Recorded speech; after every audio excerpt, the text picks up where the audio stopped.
Estamos entonces iniciando la presentación. Les pido un poquito de paciencia por los errores técnicos que se puedan dar, pero todos estamos en esta batalla por readecuarnos a las nuevas normas de enseñanza. Y es para mí un gusto poder estar la noche de hoy con ustedes. Como les decía, creemos que el tema va a ser interesante. Vamos a tocar el tópico desde el punto de vista pediátrico, hasta dónde llegamos en el diagnóstico actual del etiológico de la enfermedad pulmonar en niños y básicamente el diagnóstico etiológico del el origen del tipo de bacteria o de bicho que nos está ocasionando problemas en los niños con enfermedad pulmonar crónica. Y vamos a tocar entonces el tema desde sus principios. Ahí ven en la foto lo que nosotros estamos haciendo en la actualidad en la unidad aerodigestiva. Es un equipo integrado, como lo vamos a ver posteriormente. Ven ustedes caras conocidas y algunas caras desconocidas. El personaje que está en medio de la foto es el doctor Boesch. Él es el doctor Paul Boesch. El doctor Paul Boesch, quería decirles que es el jefe de la unidad del Hospital de Niños de Cincinnati. Él es tal vez de la gente que más ha estudiado el área aerodigestiva en el mundo en la actualidad, y estuvo con nosotros en un curso hace año y medio y del cual le sacamos mucho provecho, y ahora somos ya parte de las unidades aerodigestivas que se están desarrollando en otras partes del mundo. Entonces, como les decía, Guatemala es un país en vías de desarrollo donde las prioridades en salud pediátrica están concentradas en erradicar la desnutrición y en implementar programas de vacunación efectivos. El tema es que es a veces un poquito contradictorio. Yo que hice en mis inicios de mi carrera profesional en la pediatría y después cuidado intensivo, a mí me decía mucho la gente que hacía salud pública, ¿y por qué salud pública? ¿Por qué cuidado intensivo?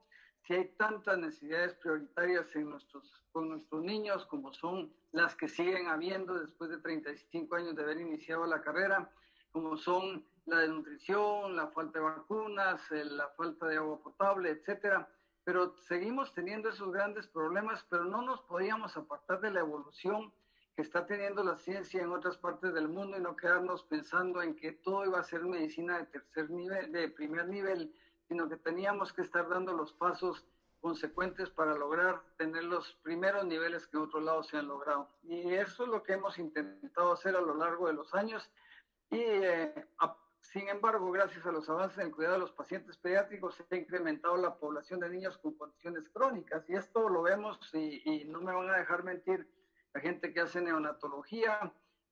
Cada vez logran tener niños de más bajo peso al nacer, cada vez los niños que nacen con anomalías congénitas son operados y logran sobrevivir, los niños que nacen infectados reciben una carga de antibióticos adecuada y salen adelante, o sea que cada vez estamos más comprometidos con seguir continuándoles, dándoles la mejor calidad de vida a ese grupo de pacientes que han nacido con complicaciones, y este grupo de pacientes, estos prematuros, estos niños de bajo peso, son una gran cantidad de los niños que nosotros estamos viendo en las unidades aerodigestivas en la actualidad, y lo vamos a ir viendo en relación a la patología que vamos a platicar.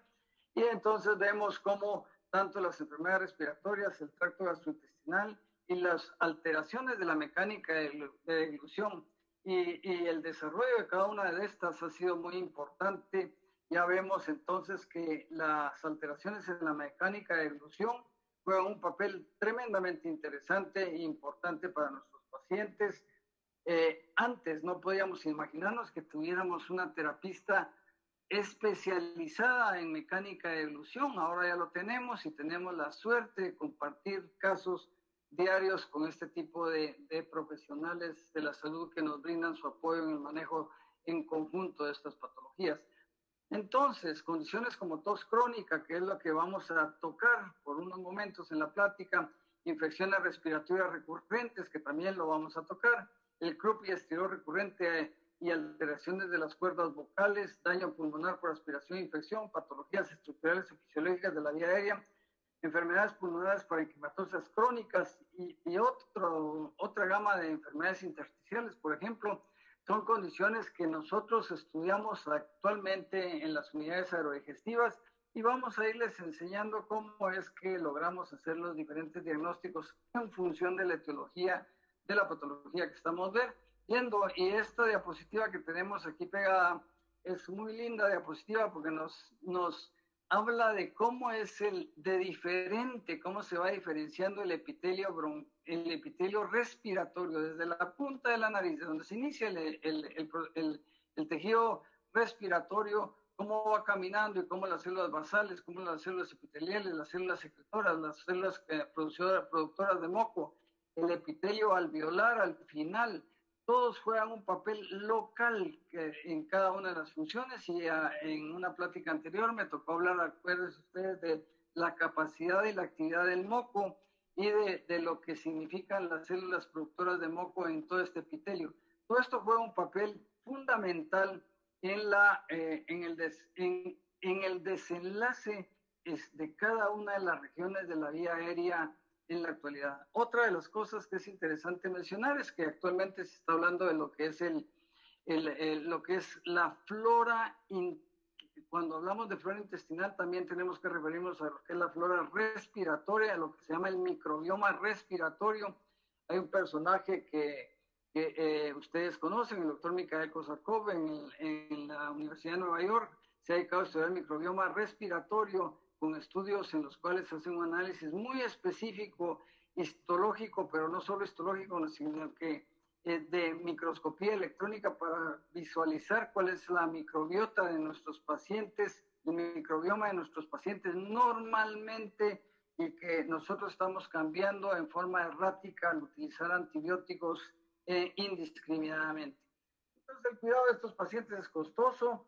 Estos pacientes se acompañan de múltiples procedimientos, se necesita un gran soporte tecnológico con un equipo multidisciplinario, así como hospitalizaciones frecuentes, lo que hace que muchas veces no se llegue a un diagnóstico. Y este es el marco en general de lo que son los pacientes.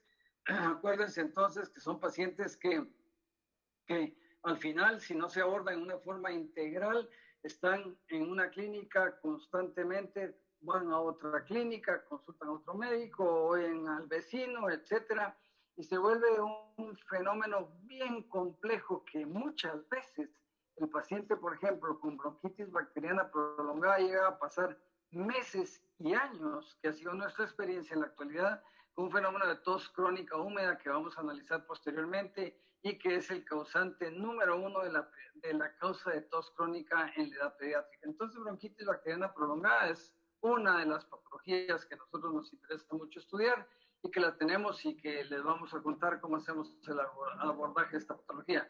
Entonces, este concepto de unidades aerodigestivas se creó en Cincinnati y ahí hay un grupo extraordinario de médicos que han sido nuestros profesores, participamos en cursos con ellos, en cursos de broncoscopía en gatos y en cursos de broncoscopía en perros hace más o menos 3 años, y a partir de eso nos estimularon ellos para que organizáramos nuestras unidades aquí en el país, y entonces nos fue realmente muy útil el poder avanzar en esta área que en la actualidad la tenemos bastante evolucionada. Entonces, las unidades aerodigestivas, para los que tienen alguna experiencia en esto, son unidades que relacionan a través de una laringoscopía que nos ayuda muchísimo, el otorrino, a través de una broncoscopía, que es la persona que se ha dedicado y ha sido entrenada para este tipo de procedimientos. Generalmente es un neumólogo, un intensivista, muchas veces el mismo otorrino colabora en la broncoscopía, pero tiene que ser una persona entrenada. Y participa también con nosotros un gastroenterólogo con la endoscopía digestiva, ya sea alta y de la primera y segunda porción del duodeno. Entonces, ¿qué es lo que permite que nosotros tengamos un abordaje muy consolidado, muy uniforme? Lo que lo permite es que en pocos minutos, por supuesto, el caso estudiado días antes con anticipación, este caso llevado a una mesa de discusión de qué es lo que se le va a hacer a este paciente, cuál es la idea diagnóstica del abordaje de este paciente, y entonces surgimos con un abordaje laringoscópico inicial de la vía aérea superior, después la broncoscopía, se decide a través de radiografía, una tomografía previa del paciente, se decide si ese paciente va a ser lavado solo del lado izquierdo, solo si el bronquio principal derecho, el bronquio principal izquierdo, la parte superior del bronquio principal derecho, etcétera. Se localiza la región anatómica que queremos trabajar para hacer el lavado respectivo y tomar sí es la posibilidad, tomar biopsias de las regiones que están más alteradas. Esto permite llegar entonces a un adecuado diagnóstico y manejo de los síntomas respiratorios recurrentes en la edad pediátrica.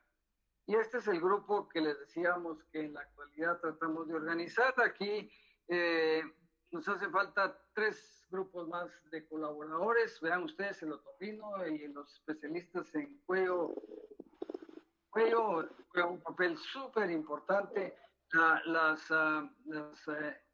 que es las terapistas de lenguaje juegan un papel muy importante también y estas son las terapistas que facilitan la mecánica de evolución y la gente que se dedica al cuidado pulmonar de los niños, intensivistas y neumólogos pediatras, todos con el mismo afán de ver qué diagnóstico podemos hacerle a este paciente que ya tiene un proceso crónico de la vía respiratoria y por supuesto la parte gastrointestinal que es con todos juntos. Y aquí debo de mencionar a alguien que es fundamental y es el anestesiólogo. El anestesiólogo para nosotros es básico, el conocer al anestesiólogo que está trabajando con nosotros en la tarea de darnos la sedación del paciente. Acuérdense que estamos trabajando vía aérea de este paciente, estamos obstruyendo la vía aérea del paciente en una forma literal y entonces tenemos que estar bien sabidos de la calidad de anestesia que se está poniendo, de los efectos secundarios que tenemos. En un tiempo, cuando iniciamos esto, teníamos muchas complicaciones iniciales con nuestros pacientes y era que no lográbamos una sedación adecuada. Ahora también aprendimos, y por lo que nos han enseñado en otros lados, que el paciente no debe ser totalmente sedado en los inicios de la laringos y broncoscopía, porque nos interesa ver la movilidad de las cuerdas vocales, la movilidad del tejido, ya sea de la laringe, para ver el tema de la laringomalacia, la movilidad de la tráquea, para ver el tema de la traqueomalacia, y el movimiento de los bronquios en la inspiración y en la expiración. Son fenómenos que son de suma utilidad que existan en el momento que estamos haciendo el procedimiento. O sea que no pedimos al anestesiólogo que nos cede al paciente totalmente, sino que sea una sedación parcial, esto con el objeto de la movilidad y tener un indicio mucho más fisiológico de lo que estamos buscando. Esto es una maravilla de los estudios y solo por el tiempo no les puedo enseñar lo que estamos haciendo con cada uno de los pacientes. Las infecciones respiratorias de la vía inferior, entonces, tanto agudas como crónicas, son condiciones clínicas muy frecuentes, como ustedes saben. Tal vez ahora era antes de la pandemia la primera causa de visita a las clínicas pediátricas y todos sabemos qué ha ocasionado la pandemia. Pues obviamente si hay un aislamiento total de los niños a las escuelas, si hay un aislamiento de grupos de juegos, un aislamiento de la participación de los niños en sus diferentes clases que hacen, lo que se hizo fue un distanciamiento propio que logró disminuir la incidencia del coronavirus en nuestros pacientes, pero también obviamente logró reducir las tasas de infección de las vías respiratorias en niños. Y esto es muy marcado y es muy evidente en todo el globo, en todas partes del mundo. Y los pediatras entonces se vio disminuida la asistencia de nuestros pacientes a las clínicas en función de la enfermedad respiratoria y este año pues las estadísticas han sido totalmente diferentes. Conforme estos niños se vuelvan a poner en contacto unos con otros, empezaremos a ver de nuevo nuestra patología, pero es importantísimo tener bien enmarcado cuál es el abordaje que tenemos que hacer con estos pacientes. La carga económica que representa tanto para una sociedad como para los padres tener este tipo de pacientes es enorme. Y ahorita vamos a pasar a una revisión de algunos de los artículos que nos tocó evaluar. Y este es y lo tengo ahí marcado con una línea roja. Lo que más me interesa que ustedes, lo tenemos después traducido al español, pero me interesa que vean el artículo original. Este es un artículo, toda la literatura es pero muy reciente. Les vamos a mostrar algunas revisiones que tenemos de artículos de artículos que todavía no han sido publicados y editados, pero tuvimos acceso a ellos por las amistades que nos brindan la información constantemente. Este es un artículo que fue publicado en la revista lo que se llama el Blue Journal, que es del American Journal de Respiratory Clinical Care Medicine, que fue publicado en el 2020, hace escasas semanas, en el cual se hace una identificación cuantificación del incremento del riesgo de la neumonía adquirida de la comunidad. Cuando se habla de neumonía adquirida de la comunidad, no tenemos que pensar que es una neumonía como tal. Se habla de ese término a la infección, en razón de la infección que tiene el paciente en forma que es adquirida en forma comunitaria. Y se le llama a una neumonía focos múltiples, neumonía adquirida en la comunidad, todo está englobado en ese término, o una bronconeumonía también es una neumonía adquirida en la comunidad. Y de estas, vean ustedes lo interesante de este artículo, son 3.330 pacientes estudiados, es una cantidad enorme de pacientes y de los cuales se segmentan en 2.950, que el 88.5% que tienen en el momento de ser admitidos tienen una enfermedad leve, 105, 9.2% tienen una enfermedad moderada y 75%, 2.3% tienen una enfermedad severa. Ese es generalmente, ya sean 5 pacientes, son 10 pacientes, son 100 pacientes, en este caso son 3.330 pacientes, es el orden en que es el porcentaje que más o menos se maneja de la gravedad de la enfermedad del paciente, y la gravedad de la enfermedad del paciente está en función de ciertos criterios. Entonces, esta gente trató de hacer una valoración clínica y de los diferentes criterios que tenía, como la oximetría y como la radiografía de tórax y la presencia de comorbilidades, y trataron de decir, bueno, vamos a ver cuál es el pronóstico dependiendo de los diferentes patrones en los pacientes, cuál es el pronóstico o la condición de la gravedad de la enfermedad.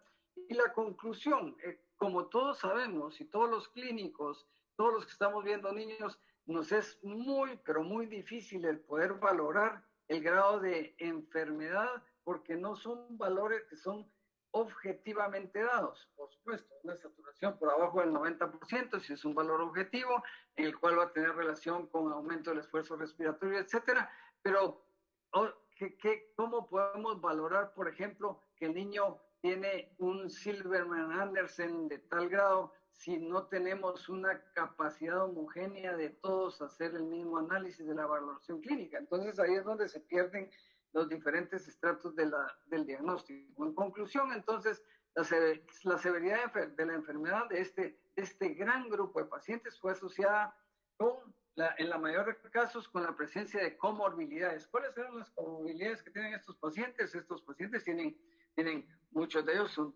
pacientes que tienen asma, muchos de ellos son pacientes que han tenido displasia broncopulmonar o han sido prematuros, muchos de ellos han sido pacientes que tienen broncoaspiración constante. O sea, siempre la presencia de comorbilidad en estos pacientes es un mal pronóstico, y esto se refleja si ustedes ven las citas de los pacientes ahora que nos hemos dedicado mucho al tema del coronavirus. ¿Cuál es la morbilidad la morbimortalidad de nuestros pacientes pediátricos, que gracias a Dios en esta patología del coronavirus es muy escasa? Ese porcentaje reducido de pacientes que fallecen generalmente son pacientes con comorbilidades asociadas. No hemos visto, afortunadamente, o no me ha tocado ver afortunadamente, pacientes con coronavirus totalmente sanos y que fallezcan. Son pacientes que tienen una comorbilidad, tienen coronavirus, y eso hace más difícil su sobrevida. Así que al final estos pacientes dicen que no logran en las neumonías adquiridas de la comunidad poder establecer un protocolo con criterios exactos de cuál es el protocolo a definir. Entonces, la causa más común de hospitalización, y aquí es una revisión ya en español, lo más importante que decía ese artículo, son en niños menores de 5 años, como todos sabemos. Esto fue hecho en Australia, se realizó un estudio retrospectivo de 6 años, del 2011 al 2016, caso leve, paciente con ingreso al piso, un ingreso al piso nada más; caso moderado, paciente que ingresaba en intensivo con ventilación invasiva en PIEMA con intervención; y el caso severo, ventilación invasiva, uso de aminas vasoactivas y alto riesgo de muerte. El total de pacientes, como hemos ya platicado, 3.330 pacientes, un número increíble de pacientes estudiados, el 85% de los casos leves, el 92% moderados y el 2.3% severos. O sea que es un resumen de lo que habíamos platicado, pero interesante, muy interesante, porque al final no logran ellos en todo ese grupo de pacientes poder delimitar cuál va a ser el pronóstico de los pacientes con detalle. Y aquí tenemos los radios de la severidad de los pacientes que tienen neumonía en la comunidad, y vean ustedes los radios más importantes son, entonces son la presencia de comorbilidades en primer plano, la presencia de comorbilidades en segundo plano entran lo que es saturaciones por abajo del 90%, es un índice bastante importante. El paciente que llega a la emergencia con una saturación baja, tenemos que pensar que el pronóstico puede ser menor. Y la otra es la elevación de glóbulos blancos en ese momento, ¿verdad? Esto los tenemos aquí hasta abajo. Los parámetros bioquímicos son poco orientadores realmente. El hecho de que el paciente haya tenido antibióticos o no también son variables poco comunes, pero en general. Y la otra es que tengan una primera presentación del proceso, ¿verdad? Entonces, estos son los datos que son más certeros para poder decir que nuestro paciente va a tener un desarrollo patológico. Este artículo también quería comentárselo. Este artículo es muy, muy interesante. Vean ustedes la referencia, tómenla porque es algo que todo el mundo debe estar leyendo en este momento. Este artículo fue recibido en el 7 de octubre del 2020 y todavía no está el artículo accesible para todo el mundo, pero tuvimos afortunadamente la ventaja de tener acceso al artículo, y habla sobre la neumonía pediátrica en países de alto ingreso económico. ¿Cómo es el comportamiento de la neumonía pediátrica? Definiendo y reconociendo los casos y el incremento del riesgo de la enfermedad. Entonces, todo lo que se trata es de poder tener, o clínicamente, poder tener nosotros los clínicos una variable de cómo se va a comportar ese paciente, es sumamente difícil. Y esto lo traemos, aunque no es el tema principal de la plática, pero como somos clínicos nos interesa muchísimo, muchísimo esta parte, y después vamos a entrar a analizar los diferentes métodos diagnósticos que tenemos en la actualidad para poder brindar un mejor tratamiento a nuestros pacientes. La Sociedad Torácica Británica da estos parámetros para poder decir la comparación del criterio de neumonía severa, y vean ustedes, temperatura por arriba de 38 grados, la tasa de la frecuencia respiratoria, si el paciente no está comiendo, si el paciente tiene leteo nasal, si hay cianosis, si hay apneas, si tiene quejido en el momento de respirar, si hay taquicardia, signos de deshidratación y llenado capilar mayor de 2 segundos. Nada complejo de realizar en nuestras unidades de emergencia. Creo que es un interesante abordaje para poder hacer un diagnóstico de la severidad de la neumonía de esos pacientes. Y vean ustedes ya cómo se ve la cosa un poquito más complicada. Esta es la Sociedad de Enfermedades Infecciosas, ¿verdad? Y la Sociedad Americana de Enfermedades Infecciosas también, y los criterios mayores. Los infectólogos nos colaboran con esto. Los criterios mayores son ventilación mecánica invasiva, shock refractario al tratamiento de líquidos, la necesidad de utilizar presión positiva no invasiva, hipoxemia, hablando de hipoxemia, que requieren mayores niveles de oxígeno en nuestros pacientes, la taquipnea, 0 a 2 meses mayor de 60, de 2 años a 2 meses a 12 meses, mayor de 50, de 1 a 5 años, mayor de 40, y vean ustedes, mayor de 5 años, mayor de 20 por minuto. Si existe apnea, incremento del trabajo respiratorio, y un valor que me ha llamado la atención, que ha perdurado a través de los años. Cuando nosotros recién venimos de nuestra especialización, veníamos hablando de este valor, PAFI, que es un marcador, pero invariable, importantísimo en el manejo del pronóstico del paciente y del estado de la ventilación, del intercambio gaseoso alveolo capilar en esos pacientes. O sea, una relación muy sencilla de la presión arterial de oxígeno a partir de la presión inspirada de oxígeno. Si está menor de 250, ya tenemos que ponernos las barbas en remojo, el tipo de infiltrados que puede tener el paciente, si hay hipotensión, si hay efusión pleural, si hay condiciones de comorbilidades y una acidosis metabólica que no sea explicable, también es otro de los criterios. O sea, vean ustedes entonces cómo podría evolucionar cualquiera de los criterios. Yo creo que el criterio último es bastante adecuado para tenerlo en mente cuando tenemos un paciente en la emergencia. Esta es una diapositiva que es parte de este artículo también. Entonces, las personas, los médicos que hacen un análisis de este artículo, hacen le pone mucho interés a la estadística que ha surgido a través desde que se empezó a poner la vacuna de neumococo, porque hablamos de neumonía en la comunidad y tenemos que hablar de neumococo, obviamente. Y la vacuna de neumococo ha logrado un impacto tremendo en la modificación de la patología de nuestros pacientes a lo largo de los años. Vean ustedes en el año 2000, y yo me recordaba el día de ayer que estaba revisando el artículo, me recordaba de cuando habíamos recibido nosotros aquí en Guatemala la vacuna de neumococo, y me recuerdo que fue la compañía Wyatt, que ya desapareció. La gente joven que me está oyendo probablemente no ha oído de Wyatt en vacunas, y Wyatt fue la primera que nos dio la vacuna de neumococo 7 valente, se llamaba esta vacuna, 7 cepas de neumococo, y después de eso surge. Entonces vean ustedes, en el año 2000, esta es una evolución de lo que pasó en Australia, y es un reflejo de lo que pasó en el mundo realmente en el año 2000. Vean ustedes el impacto de la vacuna en neumonía. La neumonía es todo lo pintado en azul, todo lo que está pintado en anaranjado o en café, es meningitis, y las curvas tienen las mismas variables. Y después neumonía no invasiva, ¿verdad? Que es esta otra que está aquí, es la curva verde, vean ustedes. Pero hay un fenómeno que fue importante. Aquí vean ustedes que cuando teníamos la primera vacuna, el impacto al principio no pasó nada. Pues aquí se vio 2 años después de estar poniendo la vacuna, vean ustedes cómo se redujo la patología de estos pacientes, y después se produce un alza. ¿Qué pasó aquí? ¿Qué explica esta alza? Probablemente las 7 cepas que se estaban poniendo de vacuna no fueron suficientes, y existían cepas mucho más patológicas en estos pacientes. En el 2004 se revierte nuevamente, y como que no se estuviera vacunando, no se produjo ningún cambio.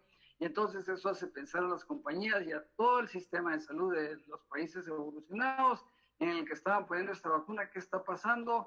Y entonces se dan cuenta que habían cepas mucho más patológicas, mucho más invasivas, que no se estaban poniendo en la vacuna, y se genera la vacuna que en la actualidad tenemos, la vacuna 13 valente. Esta vacuna 13 valente logra hacer una reducción dramática de las diferentes patologías, y vean ustedes, en el 2010 otra vez otro repunte, ya poniendo la vacuna 13 valente, ¿verdad? Y entonces esto tiene, aquí es donde se pone la vacuna. En el 2010 se pone la vacuna 13 valente, y vean ustedes hasta dónde tenemos ahorita las patologías. O sea, el impacto de la vacuna de neumococo en nuestros pacientes ha sido tremendo.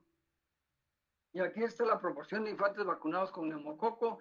En el 2018, vean ustedes dónde estamos nosotros. Siempre no estamos pintados, o sea, los más pintados son el que tiene 95 a 100% de la capacidad de vacunación, y nosotros estamos muy por abajo estamos por abajo del 70% en nuestro país de niños vacunados con neumococo. Yo no tengo la estadística de cuánto tenemos de vacunación por neumococo en la actualidad. Yo creo que ahorita estamos un poquito menos de lo que se había pronosticado por el tema de la pandemia. Entonces, ya sabemos entonces a qué pacientes, tras qué tenemos que ir. Tras estos pacientes tenemos que ir buscando la etiología, tenemos que buscar la patología, tenemos que buscar el germen que está infectando a estos pacientes. Y en un metaanálisis del 2018, la proteína C reactiva reportó que los valores que excedían de 35 a 65 se relacionaban con neumonía adquirida en la comunidad. Esto es interesante porque cuando hablamos de biomarcadores tenemos que hablar, ¿será realmente útiles los biomarcadores? Y ahora la proteína C reactiva ha sido, pero por Dios santo, no podemos hacer hematología si no hacemos proteína C reactiva. Yo creo que tenemos que ver cuándo es útil la proteína C reactiva y cuándo no. No tenemos que hacer una proteína C reactiva si estamos viendo un paciente con bronquiolitis, por ejemplo. No tenemos que hacer una proteína C reactiva si no tenemos que tomar decisiones de uso o no uso de antibióticos, porque se van a dar cuenta ustedes que al final es muy poco lo que nos podría orientar. Pero un metaanálisis entonces de un gran grupo de estudios realizados, la proteína C reactiva reportó que los valores que excedían de 35 a 65 miligramos por litro son relacionados con la neumonía adquirida de la comunidad. O sea, valores altos. Y hay otro biomarcador importantísimo que en la actualidad lo estamos usando cada vez más, la procalcitonina. Pareciera ser un biomarcador más efectivo que la propia proteína C reactiva, pero esto va de la mano con aumento de costos. Entonces, todo tiene que ir de la mano y tenemos que pensar nosotros los clínicos, ¿será realmente necesario el realizar una procalcitonina a todos nuestros pacientes para tomar ciertas decisiones? Y es lo que queremos que se discuta en esta conversación.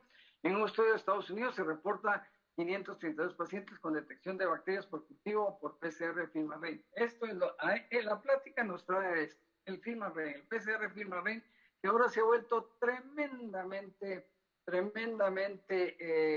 conocido. El PCR es hoy por hoy para el diagnóstico de SARS-CoV-2 es tremendamente importante, ¿verdad? La replicación de la partícula del virus es importantísima y porque nos da valores 100% certeros. Entonces, el PCR, sin hablar de coronavirus, porque no es una plática de coronavirus, nos otorga, es de mucha utilidad la procalcitonina, la utilidad comparada con la procalcitonina con valores de menor de 0.1 en un 20% de pacientes requirió intervención con cuidados intensivos. O sea que, vean ustedes entonces, cómo un 20% de pacientes que tienen procalcitonina baja, pero bajísima, que no le podemos, una procalcitonina 0.1 nanogramos por mililitro, ese valor no nos pone nada, pero un 20% de los pacientes pararon en el intensivo. Entonces, cuidado con estos biomarcadores. Y ahí la pregunta, ¿son realmente útiles los biomarcadores? ¿Verdad? Este estudio concluye que pacientes con procalcitonina baja no se benefician del uso de antibióticos. Nuestra conclusión es que estos marcadores no deben ser utilizados como factores únicos para definir el uso de antibióticos y no deben de ser utilizados de rutina para el diagnóstico de neumonía no complicada. O sea que son útiles, pero no son necesariamente efectivos para hacer nuestro diagnóstico. Y este es un artículo que me parece muy importante. Este artículo también les aconsejo que lo busquen, lo lean, vean la referencia. Este es un artículo publicado muy recientemente y se los traigo a colación porque hay tres gentes que son muy queridas mías, muy conocidos. Todos los editores del artículo son gente muy conocida. Se acaba de publicar hace menos de un mes en la revista Lancet en el 2020. Este es el número 396. Estas son las páginas del artículo. Este artículo consíganlo, por favor, y denle una leidita. Y solo les quiero traer el resumen de lo que quiero decir. Este artículo habla sobre neumonía complicada.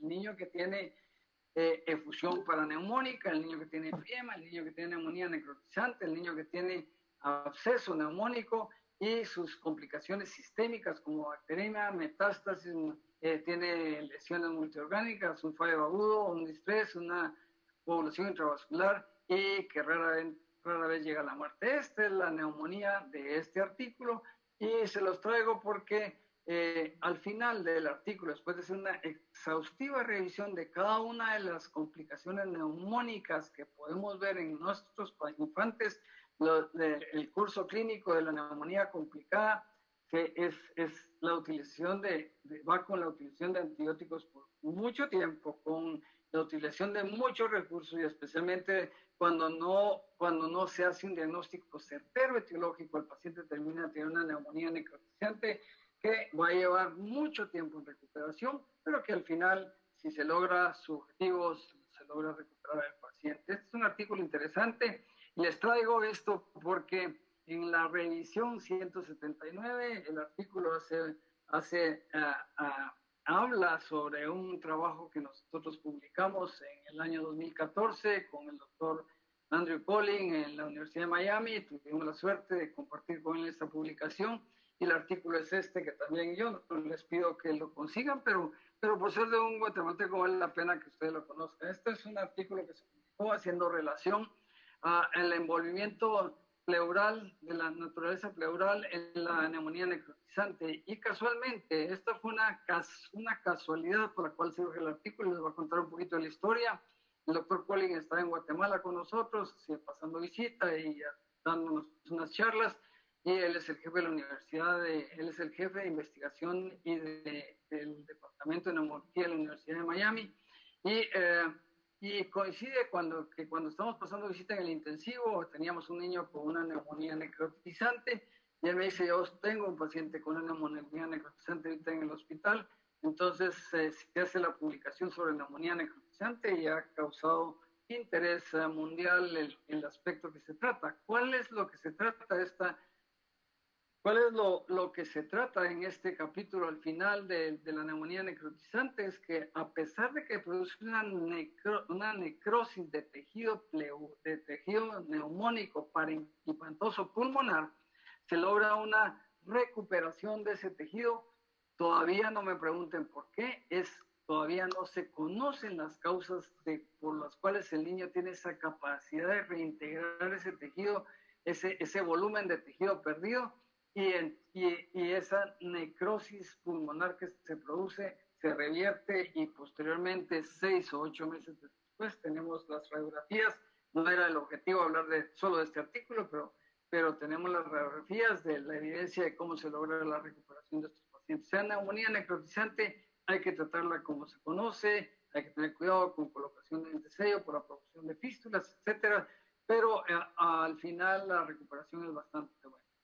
Y vamos a hablar entonces de lo que estamos haciendo. El test de diagnóstico molecular, el PCR, de muestra de sangre, esputo, el líquido pleural y ahora del moco, que es lo importante, ¿verdad? Ahora tenemos la posibilidad de que a través del moco, en haciendo un lavado bronquialveolar, se convirtió en una herramienta indiscutiblemente útil basada en la amplificación del DNA y la detección de genes específicos para la utilización de antibióticos. Los test de diagnóstico molecular son más sensitivos en relación a los cultivos, mucho más sensitivos, como vamos a ver después en un estudio que nosotros acabamos de presentar con el equipo de pediatras del Hospital Herrera Irani, en el cual trabajo. Se presentó y se presentó para poder ser presentada nuestra revisión en el Congreso de Enfermedades Aerodigestivas ahorita en diciembre en los Estados Unidos.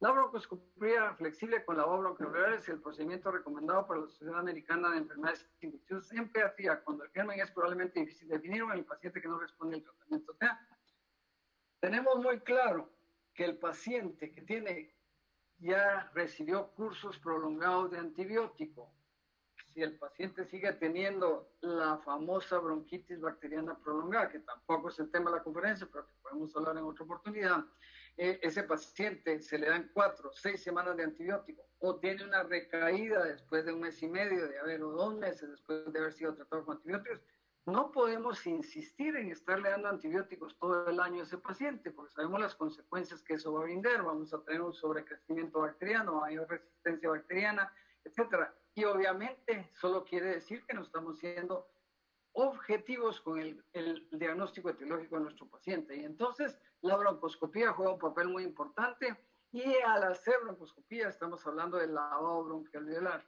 Y es el procedimiento recomendado entonces para seguir con estos pacientes. Estos son los pacientes de neumonías complicadas que mencionaba el doctor Andrew Colling, en el cual hay un derrame pleural, y eso pues ya hay gente experta, los neumólogos, los intensivistas, los cirujanos pediatras, cirujanos de tórax, ponen un tubo, drenan el líquido, etcétera, o se hace una pleurodesis, se hace un lavado bronquial, etcétera. Y vean, me interesa más ver estas radiografías de este lado, en los cuales la radiografía A, vean ustedes, define lo que es un absceso pulmonar con los diferentes niveles que se limita muy bien, el nivel líquido y el nivel hidroaéreo en la presencia de la bula. Y aquí vemos lo que significa tener un paciente con una neumonía necrotizante. Este es el paciente que nosotros tuvimos aquí en la capital y que se comparó con los pacientes que se habían tenido en los Estados Unidos. Esta gran secuestro de no pulmón en esta área, porque fue necrotizado, se lo comió la bacteria, en este caso un neumococo, logra revertirse a una evolución, pero dramáticamente normal en el futuro. Y los diferentes medios diagnósticos que tenemos, el ultrasonido nos está sirviendo muchísimo, en buenas manos. El ultrasonido nos puede dar este tipo de definiciones, los diferentes loculaciones que se ven en las neumonías necrotizantes. Vean ustedes, estas fotos son del doctor Andrew Bush, que estuvo con nosotros hace 2 meses en el webinar, en el congreso del Hospital Herrera Irani, y él participó brillantemente con charlas. Y vean ustedes los niveles que habíamos presentado y lo que significa una neumonía necrotizante. interesante. Vean ustedes cómo desaparece el tejido normal y hay puramente aire en su ocupación. Entonces, la consulta más frecuente es la tos crónica, como vimos, y nos interesa que conozcamos entonces por qué las unidades aerodigestivas se involucran en el manejo de la tos crónica, y es simplemente porque podemos hacer diagnósticos tempranos, podemos hacer diagnósticos de Gram, cultivo de lavado bronquialular, y ahora tenemos la gran posibilidad del FilmArray de neumonía en el lavado bronquialular. Esto vino a cambiar dramáticamente la posibilidad de hacer diagnósticos. Los virus y las bacterias son los agentes más frecuentes, infecciones de las vías aéreas superiores e inferiores, el manejo de la infección por virus difiere del requerido para obviamente del manejo bacteriano, pero debido a la similitud en la sintomatología es necesario realizar estudios complementarios, ¿verdad? Y los estudios complementarios son hasta el 2019 la única prueba para determinación microbiológica de diagnóstico infeccioso del moco, del lavado bronquialular y de esputo era la tinción de Gram. Con eso, desde que éramos estudiantes hemos tenido afortunadamente esa posibilidad, y el cultivo, que como se sabe son poco sensibles, tardan al menos 24 horas, cuando poco, si no es que 3 o 7 días el cultivo, y algún tipo de crecimiento se nos va a dar, o si no, ningún tipo de crecimiento. Y es tal vez de lo más frustrante. Cuando empezamos a hacer en la unidad aerodigestiva, insistíamos en el Gram y cultivo, y no teníamos la posibilidad de hacer el microarray que en la actualidad tenemos, que tenemos aproximadamente un año de estarlo haciendo, y no teníamos esa oportunidad. Esperábamos los 3 días y esperábamos los 7 días. Y al final ya sabíamos que el laboratorio nos iba a decir que el paciente no había tenido cultivos positivos. Y eso es tremendamente frustrante para el clínico, porque, y entonces, ¿para qué se hizo el gran esfuerzo de meternos a hacer un relativamente riesgoso procedimiento de broncoscopía y lavado bronquialular si no tenemos una prueba que nos satisfaga al paciente? El lavado bronquialular, entonces, en 2015, el Centro para el Control y la Supervisión de Enfermedades en los Estados Unidos, vea, toda esta información es realmente reciente. El 39% de las muestras se identificó el agente etiológico mediante el uso de métodos convencionales de Gram y cultivo, esto es en Estados Unidos, con adultos. Y esto es lo que en el 2015 se hizo con adultos. Si ven ustedes, en este momento todavía nosotros no teníamos muchos datos en pediatría. Vean ustedes, el virus, el rinovirus humano es el mayor porcentaje encontrado. Después tenemos influenza A y B, después tenemos streptococo pneumoniae, neumococo, metaneumovirus humanos. Vean ustedes, metaneumovirus lo estamos teniendo con alguna frecuencia en el área pediátrica, el virus respiratorio sincicial, del cual desde que éramos estudiantes sabíamos de él, pero no habíamos tenido la vivencia, si no es con el microarray, de tener y poder decir es un virus respiratorio sincicial el causante de la neumonía a los padres. Esto nos llena de mucha seguridad en el manejo del paciente. Virus para influenza, que acabamos de darle salida precisamente el día de hoy, un chiquito con una neumonía por parainfluenza. El coronavirus, que ya lo conocíamos, pero no conocíamos el coronavirus actual, ¿verdad? El que conocemos es los 4 coronavirus que circulan a nivel de la población en general, que su comportamiento es como el de cualquier otro virus, y aunque hay algunos coronavirus que ya conocíamos que son un poquito más agresivos, pero no como este, ¿verdad? El Mycoplasma pneumoniae, vean ustedes en dónde aparece. Esto es adultos, ¿verdad? Mycoplasma pneumoniae aparece ya muy bajo en las estadísticas, Staphylococcus aureus, etcétera, ya se va disminuyendo. Vean ustedes la cantidad con cultivos de patógenos no detectados, el 62% no detectados, y lo interesante es infecciones virales el 22%, infecciones bacterianas el 11%. Pero estas son estadísticas de adultos. Actualmente, mediante la detección de ácidos nucleicos y la transcripción inversa y la amplificación del PCR en múltiples de 8 virus, 18 bacterias, 7 genes de resistencia antimicrobiana, nos brinda increíblemente datos de qué está pasando en los bronquios de estos nuestros pacientes. También se realiza una estimación semicuantitativa de la cantidad de copias genómicas de 15 de las 18 bacterias que se detecta. Puede ser utilizado como muestra de esputo y de lavado bronquialveolar. Nosotros lo estamos utilizando básicamente por las edades de nuestros pacientes complicados, en el lavado bronquialveolar. El problema del esputo, como ustedes pueden imaginarse, es que el esputo nos puede dar gérmenes de la cavidad oral y eso nos confunde a la hora de poder hacer un análisis de qué antibiótico tenemos que usar. Vean ustedes entonces el BioFire, el panel de BioFire y los diferentes targets, ¿verdad? O sea, ¿qué busca con el panel de BioFire? ¿Qué es lo que estamos teniendo en la actualidad entonces en el FilmArray? Y vean, tenemos adenovirus, coronavirus, metaneumovirus, ahora hay un FilmArray que ya incluye el nuevo coronavirus, ¿verdad? Entonces ya se puede aplicar. Nosotros personalmente no lo uso porque cuando pienso en coronavirus, pienso en hacer el PCR específico para coronavirus, porque no me interesa saber si tiene alguno de estas otras bacterias, aunque a veces por la edad sí es útil. Entonces aquí, digamos, el ejemplo. Tenemos un niño que tiene 1 año y medio de edad, hace un proceso agudo de 39 de fiebre, 3 o 5 días de deterioro progresivo de su enfermedad respiratoria. Ese paciente sí se va a ver beneficiado y grandemente al hacer un PCR microarray, porque podría ser que en este momento podría ser que ese paciente tenga, por ejemplo, un virus respiratorio sincitial y coronavirus, que lo hemos estado viendo con muy poca frecuencia, pero sí lo hemos estado viendo. Entonces, sí podría ser útil. Vean ustedes las bacterias que podemos investigar en forma cualitativa: clamidia, legionela y micoplasma, y en forma semi-cuantitativa, porque eso es bonito, que nos puede dar una semi-cuantificación de lo que tenemos en estas bacterias y como yo pensar en algún grado de resistencia bacteriana para el uso de antibióticos. Tenemos aquí Klebsiella oxytoca.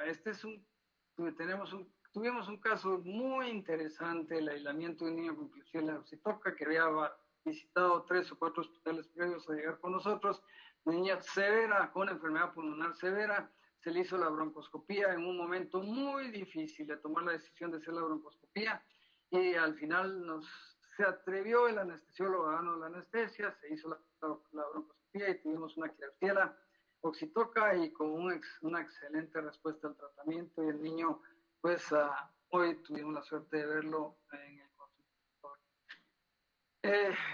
Vamos a llegando a lo que nos interesa de la plática, y espero que no se me estén aburriendo porque les quiero presentar, y no se me vayan del webinar, les quiero presentar los hallazgos de nuestro estudio propios, lo que nosotros tenemos tenemos que decir, en un hospital en Guatemala. No podemos hablar en el país Guatemala como tal, porque no es un estudio colaborativo, multicéntrico, pero se los vamos a enseñar. Y esto es lo que se está haciendo en otras partes del mundo. El diagnóstico patológico de la neumonía que ya la comunidad es un verdadero reto. En este estudio que acabamos de presentar, 127 pacientes con neumonía que ya la comunidad con mala respuesta.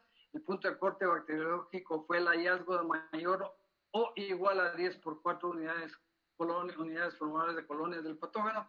Hemófilos influenza no tipificable fue uno de los patógenos más reportados. Interesante que se está encontrando hemófilos influenza, pero el no tipificable, especialmente en neumonía que llega a la comunidad recurrente, que es otro cuadro. O sea, el paciente que tiene ya una neumonía y a la mes y medio recae con otra neumonía, ese paciente tenemos que ponerle atención. Vean este otro artículo de avances en el diagnóstico de la neumonía en niños, y aquí se hace mención de los estudios de los laboratorios multiplex para poder hacer el diagnóstico de estos pacientes. Y entonces en este estudio, que es un estudio del British Medical Journal publicado en el 2017, se menciona ya el lavado bronquialveolar y el aspirado del lavado bronquialveolar y las ventajas que tiene, ¿verdad? Las ventajas que tiene la más representativo de los organismos que existen en el tracto respiratorio bajo. Existe menos chance que tenga contaminación de la flora bacteriana superior.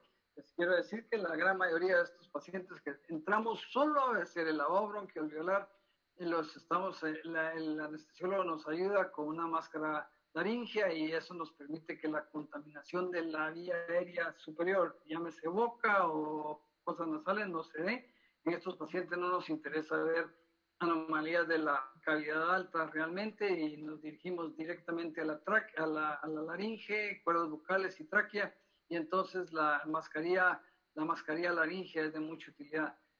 Muy pocos estudios comparativos se han hecho en esta relación y tras eso vamos tratando de pegarnos a la corriente mundial en el diagnóstico de estos pacientes.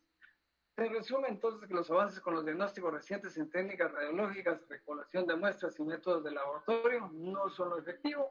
Con los métodos existentes antes del lavado bronquialveolar, estos procedimientos se consideraban subóptimos. Y entonces viene el lavado bronquialveolar. Y esto es una revisión tremenda de lo que los ingleses, y especialmente los ingleses y la comunidad europea, el Journal de Enfermedades Respiratorias Europeo, a través de un task force de enfermedades respiratorias de la Sociedad Europea de Enfermedades Respiratorias hizo, en función del lavado bronquialveolar en niños. Y por supuesto, tenemos que tener referencia a lo que se está haciendo en otras partes del mundo. El lavado bronquialveolar en estos casos, vean ustedes, en niños sanos, esto es en niños sanos, ¿qué es lo que se encuentra? Lo que se encuentra es el recuento de glóbulos blancos en estas dimensiones, el recuento de linfocitos, el diferencial, y lo que son los macrófagos. Importantísimo, si tenemos un aspirado de un lavado bronquialveolar, pedirle al químico biólogo que nos vea la cantidad de macrófagos alveolares que se están viendo en el lavado, porque esto va muy de la mano del grado inflamatorio purulento que podemos estar buscando. Igualmente, si tenemos neutrófilos, pacientes de mayor cantidad de neutrófilos de los que normalmente conocemos, como fue encontrado en estos estudios, entonces también nos sirve de un dato muy importante para saber si estamos ante un proceso purulento en el área bronquial de nuestros pacientes. Y no por demás, no por menos, podemos dejar de pensar en el recuento de eosinófilos. Acuérdense que toda esta patología muchas veces va acompañada de asma bronquial, y entonces el asma eosinofílica juega un papel muy importante y los eosinófilos son trascendentales. Si encontramos un eosinófilo en el lavado bronquialveolar, ese paciente tiene probablemente mucho chance de tener lo que se llama asma eosinofílica. Y sorpresa, nos hemos encontrado con recuentos de eosinófilos en el lavado bronquial altos y con pruebas de IgE normales o negativas y con recuento de eosinófilos en sangre y en el moco nasal normales. O sea que no estamos haciendo, pues no queremos decir que tenemos que hacerle a todos los pacientes asmáticos, pero si hay un grupo de pacientes asmáticos que se les facilita su diagnóstico y su tratamiento y su manejo terapéutico va a ser mucho más específico cuando podemos hacer una broncoscopía, un lavado bronquial, una biopsia bronquial y todo se comparte. Tenemos eosinófilos positivos, tenemos una biopsia con un infiltrado eosinofílico en el tejido bronquial, todo esto va de la mano y entonces podemos decir el paciente tiene asma de fenotipo eosinofílico y el tratamiento es muy diferente al resto de asma. El lavado bronquialveolar, entonces, en los pacientes en enfermedades no infecciosas, en niños inmunocompetentes, vean ustedes, es esencial en su diagnóstico el poder hacer un lavado bronquial en enfermedades como proteinosis alveolar, enfermedades primarias idiopáticas, secundarias, malignidades hematológicas, exposición a químicos y minerales, neumonías lipoideas, hemorragias alveolares. Hemos tenido casos bien interesantes de este tipo de fenómenos, de patologías de vasculitis. Hemos entrado a ver, hemos tenido la suerte de hacer diagnóstico de algunas vasculitis asociadas con glomerulopatías y con alteraciones renales importantes, secundarias a enfermedades cardíacas asociadas a malignidades y coagulopatías y histiocytosis y todas sus diferentes clasificaciones. En esto es útil también el lavado bronquialveolar, no solo para hacer el diagnóstico etiológico de gérmenes. Y vean ustedes la utilidad del lavado bronquialveolar en pacientes no infecciosos inmunocompetentes. El diagnóstico puede ser de utilidad, el lavado bronquialveolar en el incremento de los linfocitos T, la prevalencia del linfocito CD4, la sarcoidosis, la enfermedad de Crohn y toda esta lista que vemos aquí, Church-Strauss, incremento de los neutrófilos en el lavado bronquialveolar, el aparecimiento de enfermedad pulmonar intersticial, bronquitis crónica y asma. O sea, al final hay una gran cantidad de patología de la cual nos vamos a ver beneficiados cuando hacemos una broncoscopia. Y esto es lo final, y ojalá que todavía hayan presentes algunos, porque tal vez lo más importante de esto, la guinda de la plática, quería que fuera esta, no sé si me he tardado mucho, pero esto es lo que estamos haciendo y con todo gusto nos da mucho gusto compartir estos datos. Estos datos se los estamos compartiendo antes que cualquiera, es una primicia. Estos datos van a ser publicados, primero Dios, el trabajo es aceptado para ser publicado en el mes de diciembre en los Estados Unidos. En Guatemala, la primera y única unidad aerodigestiva se creó en el 2018. Desde entonces se han evaluado y manejado más de 150 pacientes en la unidad. La bronquitis bacteriana persistente es el principal diagnóstico infeccioso, seguido de bronquitis crónica. La bronquitis bacteriana prolongada o persistente es nuestro gran ACPA de pacientes. Los niños menores de 5 años tienen tos crónica húmeda por más de 4 o 6 semanas de evolución. Esos, si no tienen ninguna otra comorbilidad, esos son llamados bronquitis bacteriana prolongada o persistente, y ese es nuestro punto de tratamiento. Ese es nuestro gran número de pacientes. Durante el primer año y medio de atención, el diagnóstico microbiológico pulmonar, las muestras de lavado bronquial se procesaron mediante Gram y cultivos sin Nielsen y KH, lo que hacíamos toda la vida. Para finales del año 2019 se incorporó, miren ustedes, muy recientemente, y andábamos en todos los congresos que íbamos preguntando a la compañía y cuándo sale, y gracias a Dios, el mismo día, les quiero decir que el mismo día que nosotros estábamos haciendo los primeros FilmArray del lavado bronquial en niños, se estaban haciendo en cualquier parte del mundo. O sea que en ese momento partimos en el mismo momento que se estaba haciendo los estudios. O sea que no crean que nos llevan gran ventaja en los hallazgos de en otras partes del mundo. Se realizó un estudio descriptivo comparativo entre los datos, esto ya es el estudio que nosotros les vamos a presentar ahorita, entre los datos microbiológicos de los pacientes para comparar la efectividad de ambos estudios, analizando los resultados positivos y negativos de 89 muestras. No son 3.000 y algo de muestras, 89 muestras con diagnóstico tradicional de Gram y cultivo, y 30 muestras con Gram, cultivo y panel neumonía FilmArray. Con 30 muestras de FilmArray en broncoscopías, créanme, es una gran lucha, es un gran esfuerzo. En el segundo grupo de muestras también se analizó la correlación de los resultados de cultivo y FilmArray. Edades agrupadas de pacientes en la unidad, vean ustedes nuestra incidencia número 1, ¿dónde hay más pacientes? En los niños de 3 a 5 años. ¿Por qué? A ver, ¿quién sabe por qué hay más pacientes? Habían más pacientes, eran estos nuestro grupo de pacientes básicos, era porque son pacientes en edad escolar, y es el punto donde el paciente se infectaba, y es el punto donde el paciente recurría constantemente una tras otra infección viral, y después esa infección viral se complicaba con una infección sobreagregada bacteriana. Este es nuestro grupo de pacientes al cual nosotros le tenemos que poner atención. En el grupo 1 de pacientes del grupo Gram y cultivo de lavado bronquial se realizó una detección de patógenos microbiológicos en 24% de las muestras. En el grupo de pacientes Gram, cultivo y FilmArray, la proporción de detección de patógenos microbiológicos fue de 83%. Vean ustedes la gran diferencia. Es el hacer un microarray en el lavado bronquial y no hacerlo en el lavado bronquial. Es abismal la diferencia. Estos resultados se identificó que el 68% tuvo una correlación microbiológica positiva entre cultivo y FilmArray en un 8%, tanto en cultivo como FilmArray, reportando resultados negativos, y un 24% de los casos el resultado entre ambos estudios fue diferente. Y aquí tenemos en una forma muy bonita, en un pastel, cómo tenemos nuestros resultados. Vean ustedes todo lo que está en verde, el 68% cultivos positivos más PCR positivos. O sea, FilmArray positivo y cultivos positivos 68%, 24% tenían cultivo negativo más FilmArray positivo, cultivo negativo más PCR negativo el 8%. Y esto es lo que nosotros tenemos. Y vean qué bonitas diapositivas ya con nosotros, son nuestros datos. Tal vez no son tan bonitas, pero son nuestros datos y es lo que nos llena de mucho orgullo.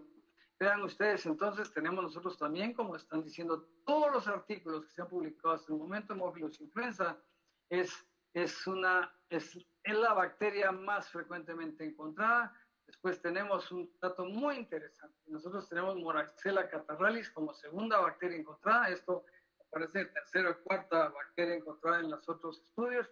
Tenemos micoplasma, no tenemos muchos casos encontrados, vean ustedes. Y o sea que esto va relacionado con lo que siempre hemos dicho, que el diagnóstico inmunológico para hacer diagnóstico de micoplasma en nuestros pacientes es errático, es falsamente positivo. Y esto lo demuestra el hecho de que no tenemos los cultivos positivos. Para poder hacer diagnóstico, esa es una de las cosas que queremos recordarles, de micoplasma tenemos que hacer un PCR de micoplasma en el moco nasal o en el aspirado de moco, el lavado bronquial, porque el resto, o hacer un PCR o hacer un PCR en sangre para poder decir realmente si el paciente tiene o no tiene micoplasma. De ahí lo demás, por inmunoanálisis, es totalmente falso positivo.